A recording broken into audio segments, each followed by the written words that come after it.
Have you ever noticed someone who seems perfectly fine on the outside? Laughing, scrolling through social media, participating in daily life, yet carries a quiet distance? They are surrounded by people, but, in a way, entirely alone. This is the reality of those who navigate life without friends. Not because they cannot connect, but because their inner world functions differently. Loneliness is often imagined as dramatic solitude, empty apartments, quiet dinners, nights spent staring at a phone. But for many, it is far subtler. It hides behind polite smiles, conversations that remain superficial, and hesitation to reach out even when connection is desired. The mind of someone without friends learns to occupy itself, to invent companionship through memories, books, or fleeting online interactions. Over time, this adaptation changes not only behavior, but perception itself. Psychologically, prolonged social isolation reshapes the brain. Humans are wired for connection. Neurons thrive on social stimulation. When deprived of genuine friendship, the brain begins to recalibrate. It heightens sensitivity to social cues, turning small gestures into signals of acceptance or rejection. Over time, perceived indifference can feel magnified, creating a cautious lens through which the world is viewed. Ironically, while perception sharpens, the ability to initiate trust or vulnerability can decline. Emotionally, the effects are profound. People without friends often experience feelings more intensely than those who socialize regularly. Joys are celebrated internally, victories amplified in personal reflection, and sorrows wrestled with quietly. In this solitude, empathy develops a unique depth. Observing another's struggle can provoke vivid, personal resonance. Stories, movies, or online posts evoke strong emotional responses because the mind has become a private laboratory for processing feelings. Childhood experiences often leave a lasting imprint. Someone who grew up on the periphery of social groups or faced repeated rejection may carry early impressions of friendship as fragile or conditional.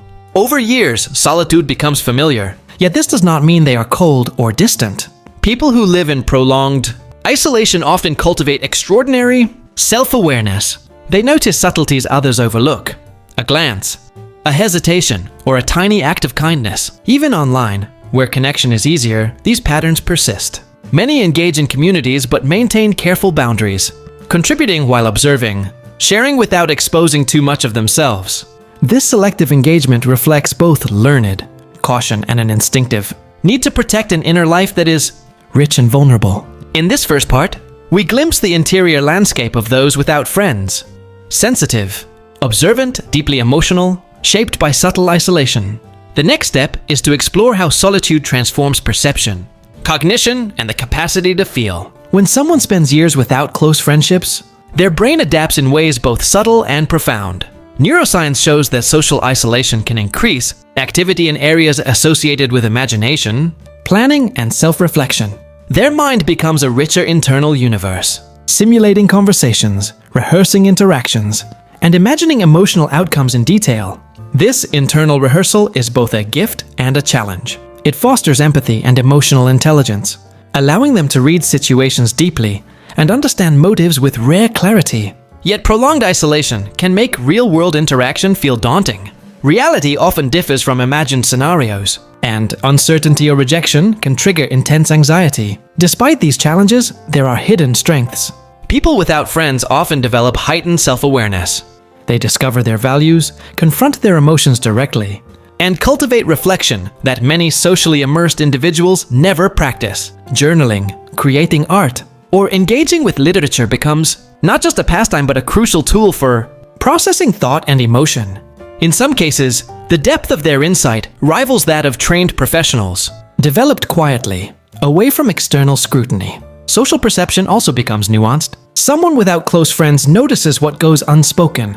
Micro-expressions, pauses, subtle shifts in tone. This heightened observation is a survival skill and a form of self-taught understanding. Without regular social feedback, the mind becomes its own guide, interpreter, and companion.